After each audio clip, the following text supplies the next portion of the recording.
Hello guys, you're welcome to this video. In this video, I'll be showing you how you can use an if error function. Okay, so we can see our sales data over here. We can see where we have this error here in our formula. Okay, so you might have a data here that has error. Maybe while you were computing your formulas, you made a mistake also. So and then Excel here is showing you that you have an error over here. So once there's an error, like we have an error in this sales commission column, and it has affected it has affected our total sales commission over here. So to fix this problem, we are going to be using an if error function. Okay, so let's just come over here where we have the error here. So just click on that, and then we come over here where you have the formula over here. So let's just copy this formula and then paste in our notepad.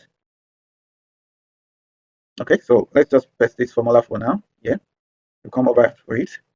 Okay, so what we are going to do basically is we are going to use an if error function to replace this where we have value here. We want to replace it with missing price.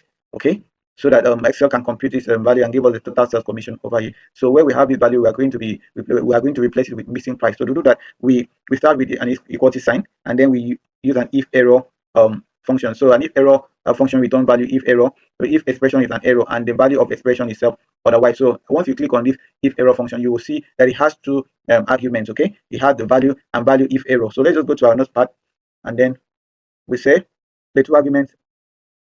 Let's write the two arguments over here. The first argument is the value, and the next one value if true. Okay, so our value here is going to be our original function. So this is the original function there that I copied out when we started. Okay, so we're going to take this function over here. So that is it. So our original function is going to be this. Okay, and then value if true, we want it to replace. So if we have an error, so if we have an error where we have value, it's going to return missing price. Okay, so this is how it's going to be. So where we have the first argument, which is value, we are going to return the original formula, the original formula that was in that cell. Okay, so if that value is true, it's going to return missing price. If it does not, if it is not true, it's going to return the value here over here. So let's just get on to our Excel. So value is going to be the original formula over here, and then you put a comma now value if true. So if this value is true, we want Excel to return missing price.